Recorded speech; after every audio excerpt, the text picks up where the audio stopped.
Yesu atanga aduha kurenga ibibazo tukabibona ibitariho tukagendera mu butsinzi amahoro Yesu atanga aduha kurenga ibibazo tukabibona n'ibitariho tukagendera mu butsinzi amahoro Yesu atanga aduha kurenga ibibazo tukabibona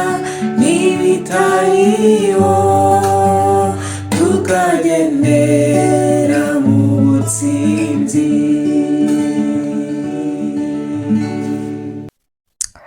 Haleluya, haleluya. Amen. Turashimira Imana yuko Imana yaturinze namwe ikaba yarabarinze. Imana yo mu ijuru ishimwe kandi ihabwe icyubahiro. Nk'uko bisanzwe tubagezaho ijambo ry'Imana riba riri kudufasha nka famiye yacu. Twatangira amateraniro yacu dusenga kugira ngo Umwuka Wera yururuke azabane natwe, ntabe ari twe ahubwo izina ry'Imana rihabwe icyubahiro. Amen. Mana turagushimiye, turaguhimbaje, tugushimiye kuri Imana ishobora byose, tugushimiye ko wabanye natwe n'uyu munsi wabanye natwe tugeze muri wa mwanya mwami wo gusangiza ijambo ryawe ubwoko bwawe. Reka mwami Imana yacu icyo wagambiye bari cyo ukora kandi utwereze gukora uwo murimo. Mwami Imana ukomeze kutujyana neza muri byose mu izina rya Yesu Kristo umwami wacu. Amen. Haleluya. Amen. Tudatinze twasheri akatugezaho ijambo ry'Imana riri kudufasha nka famiye yacu. Mbifurije gufashwa mu izina rya Yesu. Amen. Amen. Haleluya. Amen. Twongeye gushimira Imana cyane ko twongeye kubona aka kanya kuganira ijambo ry'Imana n'abantu b'Imana. Ni umugisha ukomeye kuganira ijambo ry'Imana, ni ibintu byiza cyane. Rero reka dusome ijambo ry'Imana n'undi twihuse mu Mubwiriza 11 turasoma umurongo wa 5 wonyine, ubundi tuganiraho gakeya hanyuma dusenge. Aravuga ngo uko utazi inzira y'umuyaga iyo ari yo cyangwa uko amagufwa akorera mu nda y'utwite, niko utazi imirimo y'Imana ikora byose. Amen. Dusubiremo. Uko utazi inzira y'umuyaga iyo ari yo cyangwa uko amagufwa akorera mu nda y'utwite, niko utazi imirimo y'Imana ikora byose. Amen. Haleluya. Amen. Hari ibintu byinshi tujya tubona mu isi biriho umuntu atapfa gusobanukirwa, atamenya uburyo bikorwa. Ibyo ngibyo rero Imana yarabyisigiye, biri mu bubasha bwayo n'izi uburyo bigenda. Uyu mwanditsi yitwa Salomo yaravuze ngo uko utamenya inzira y'umuyaga, mu by'ukuri nta muntu umenya ngo umuyaga unyura hehe, twumva uwa gusa. Uko utamenya uburyo amagufwa akorera mu nda y'umubyeyi atwite, niko utamenya n'imirimo y'Imana ikora byose. Uyu mwanya twifashishije kuganira ijambo ry'Imana rivuga ngo si ngombwa kumenya inzira Imana izanyuramo igusubiza cyangwa se igutabara. Iby'inzira y'Imana si bikureba rwose, nanjye ntibindeba iby'uburyo Imana izantabara, ahubwo ngiye ngomba gukora icyo nsabwa. Wowe icyo usabwa gikore, ba mu nzira Imana ishaka kubamo, wirinde ubugome. Yosuwa na Kalebu bagiye kugera mu gihugu cy'i Kanani, nyuma yo kuva gutata, bamwe bamaze gutambutsa inkuru y'incamugongo, Yosuwa na Kalebu babwiye Abisirayeli barabwira ngo mwebwe ntimutinye bene icyo gihugu kandi mugomera Uwiteka. Haleluya. Amen. We wirinde kugomera Uwiteka. Ubugome ni icyaha, niko Bibiliya ivuga. Kugomera Uwiteka ni ugukora icyaha.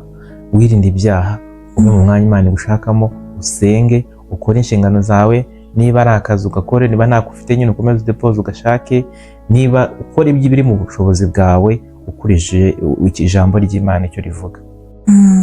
Ngo uko utazi inzira y'umuyaga, ntabwo wamenya uburyo umuyaga inzira unyuramo, ntabwo wamenya uburyo umwana yirema mu nda y'umubyeyi. Ibyo ni ibintu utashobora kumenya.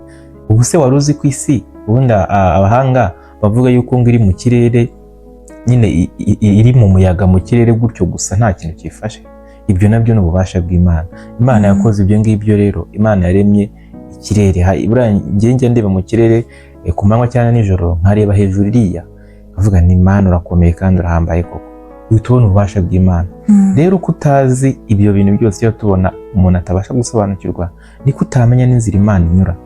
Ushobora kubabaza ngo se uko nzabona akazi bigenze bite, nzabona umwana bigenze bite, ese nawe nzakora ubukwe bigenze bite, nzagira urugo gute, ko abagabo babuze, ko abagore babuze, uko nzabona umuntu tubana, uko nzagira urugo rwiza, ukaba bihangayikiye cyangwa ukavuga ati se ubu burwayi ndwaye koko ubu buzakira koko, na muganga yambwiye ko budakira, nari ugutegereza gupfa.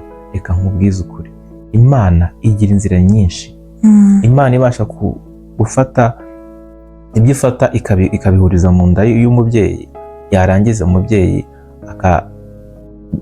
umwana akirema. N'umubyeyi utwite buriya nawe ntabwo amenya ngo bigenda bite, we gusa ajya kubona akabona umwana aravutse. Rero inshuti yanjye, imirimo y'Imana ntabwo wamenya ngo Imana ikora ite, ntabwo wamenya ngo yaremye isi n'ijuru ite, yari iri hehe, ntabwo wamenya uburyo yabikozemo. Ifite imbaraga nyinshi, ifite ububasha bwinshi. Mbega usura amateka yawe, usura ahahise hawe, ugenda ureba ibintu Imana yagiye kurinda. Buri Imana yakurinze uvuka, hari abapfuye bakiri kuvuka, Imana irakurinda. Hari abapfuye ari uduhinja, wowe urakura, Imana iragufasha ungana uko ungana ubu ngubu. Rero inshuti yanjye, irinda ubwoba. Yesu na Kalebu baravuze ngo ntimutinye bene icyo gihugu. We gutinya ibikugarije, we gutinya ibyo ubona bikuri imbere, kandi wirinde ibyaha no kwicira inzira. Imana ifite inzira nyinshi zirenga 1000 itarakoresha. Uko utamenya inzira y'umuyaga cyangwa amagufa akurira mu nda y'utwite, niko utamenya n'uburyo Imana izagutabara. Weho izera Imana gusa, kuko no kuba uriho nabyo ubwabyo ni igitangaza. Gusa wasobanura uburyo ugihumeka. Ibikwica ntabwo byabuze. Utega imodoka nk'abandi bazitega bagakora impanuka, urarwara nk'abandi barwara bagapfa. Mbese ibiba ku bandi bakava mu buzima, nawe bikubaho, ariko ukabona uracyakomeje kubaho. Wabisobanura ute rero? Rero uburyo utasobanura ubwo buryo ukomeje kubaho ukiri muzima, ugihumeka neza amatwi uri kumva, niko utanamenya n'uburyo Imana izagutabara. Weho ibyo kugutabara si ibyawe, cyabo ni ugukora ibyo wowe usabwa, ukaba umwanya Imana igushakamo, ugasoma ijambo ry'Imana, ugakora imirimo myiza, ukabana n'abandi neza, ugasenga, ugakora akazi, ugashakisha iterambere. Niba nta kazi ufite ukagashaka, niba ugafite ukagakora neza, ukirinda ubunebwe, kuko ijambo ry'Imana ritubwira ko tugomba gukorana umwete. Imana iguha umugisha. Nasoza mvuga ngo kora ibyo usabwa, Imana nayo izakora ibyo usaba. Kansubiremo, navuga ngo wowe kora ibyo usabwa, Imana nayo izakora ibyo usaba, cyane ko ngibasha gukora cyane biruta ibyo twibwira n'ibyo dutekereza, nk'uko imbaraga zayo ziri zikorera muri twe. Imana duhana umugisha. Reka na Sheri nawe agira icyo yongeraho, hanyuma dusengane Imana, ariko gusubijemo gukomera, usubijemo ibyiringiro.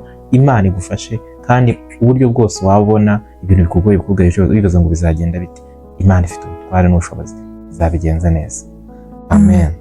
Aleluya. Amen. Sheri, Imana imuhe umugisha, atubwiye amagambo meza yo kudukomeza.